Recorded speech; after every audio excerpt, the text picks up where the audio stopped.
I was able to hang out with Deshaun at the Davy O'Brien in Atlanta, and so able to meet him, which is always fun because you want to meet your competitor. But he's a good guy off the field, and then on the field, obviously he's very talented. He's a big guy. He's able to throw and run.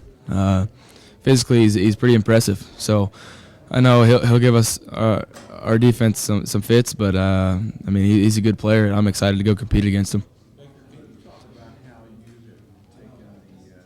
Questions coming in from the offseason, especially after the spring game when you threw some picks. All the talk was concern about turnovers and the riverboat gambler, and now you've only had the 5 turnovers. Can you talk about that balance? Coach Riley, that's all credit to him. He's taught me that I can still play aggressive, but also take care of the ball, and that's kind of an attitude of eliminating negative plays and knowing when to distribute the ball to my players, and because they're a lot better at the skill position than I am. So just get the ball out of my hands, let them go to work. You just described Deshaun. You had to describe what type of player you are. What's your best attribute? Just kind of always had a knack and a desire to win. I mean, it's kind of an it factor that you're either born with it or you're not. And I push my guys and I try and get my players around me to play harder. I feel like that's probably my strongest aspect.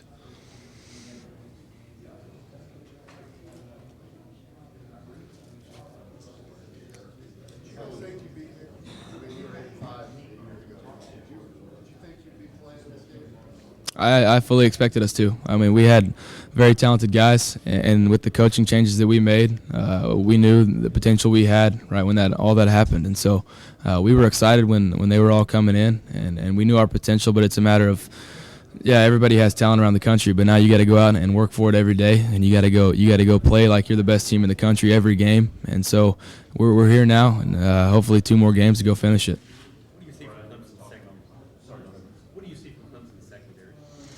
They're physically impressive guys. There's some taller guys. Obviously, you have number 2, Mackenzie Alexander, over there at corner. He's a good player.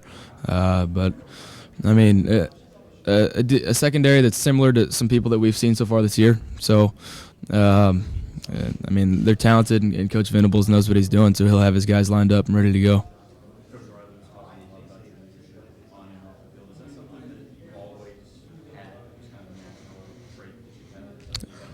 Yeah, I feel like it is, and like I said about that question earlier, my leadership and getting guys to play with me and play harder, it's one of my stronger points. And so being able to relate to guys on and off the field is always good. Being able to just talk to them, not just about football, and help them grow as young men, and I'm right there along the way with them. And so being able to relate to guys and just genuinely talk to them helps them trust me, and I can trust them too on the field, and so we can go out there and play hard with each other.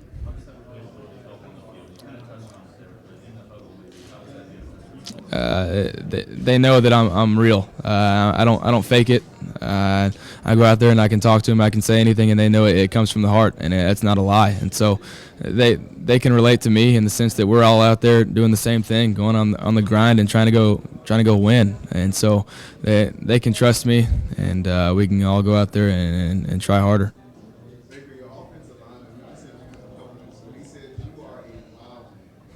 Ty say that?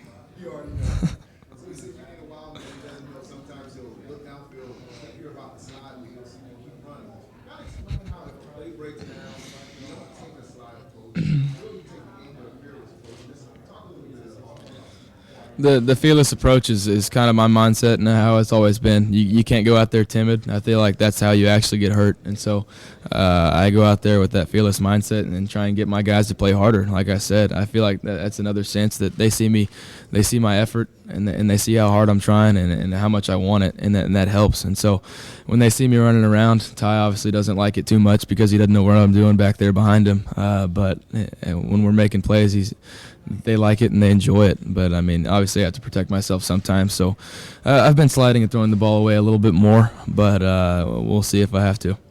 You've been in 3 straight key games, the Saturday night game,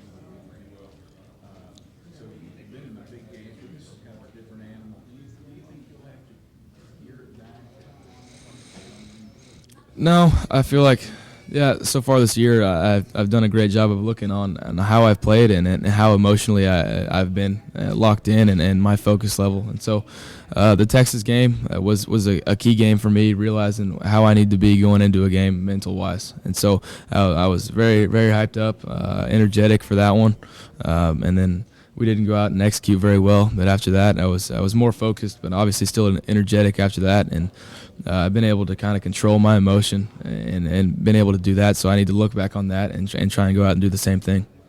You look at film of their defense the last couple of games specifically. You see some breakdowns, some vulnerability that maybe they didn't have earlier.